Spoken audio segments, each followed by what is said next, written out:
Assalamualaikum dear all, hope you will be fine inshallah. Today in this video I'm going to share with you another important detail, and which is a little confusing, though to me it's very simple because it is direct and indirect object. Okay, some transitive verbs have two objects. Because we are distinguishing between direct and indirect objects, so definitely it will be having, a sentence will be having two objects. Transitive verbs. If you could recall into your mind what is the meaning of transitive verbs, what we did in parts of speech in the types of verb. So transitive verb is a verb that needs an object to give a complete meaning. So definitely transitive verbs will be there and it will be having two objects in one sentence. So in that particular sentence, you are going to distinguish between these two objects. Like for example, objects direct and indirect. For example, he gave her a present. Now here you can see two objects. One is her, one is present. A gift, you may say. So this is an indirect object, while present is a direct object. How can we say so? Now here is the definition like direct object. Direct object, it is the main object. Do remember, it is the main object without which the meaning of a sentence can never be completed. Without which, for example, like in this sentence, if you remove this main idea or the direct object like present, he gave her what? Either a flower, either a gift, present, book, but what?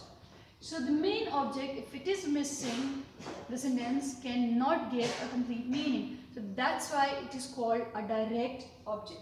Okay, indirect object. Now I have another example for you also. Like dad bought the kids ice cream. Now it seems to be a little unusual because it might be in ordinary sense dad bought ice cream for the kids.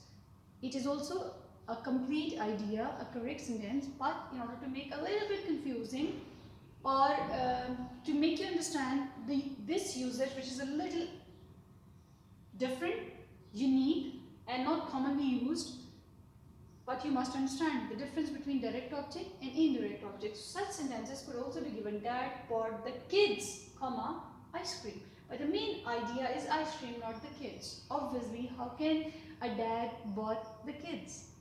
He can bought ice cream for the kids. So this is the main idea, ice cream, and this is what we call direct object. Okay, next one is indirect object.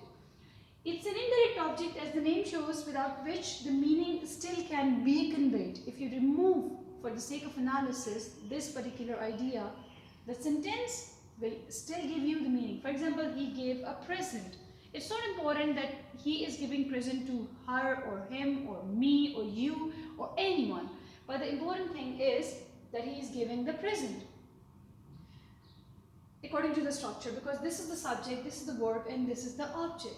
The complete idea. So what I want you to understand is that without indirect object, the meaning will still be given.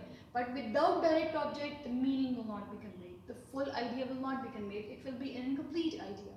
Now the example here for indirect object is she teaches them English. Now them is an indirect object.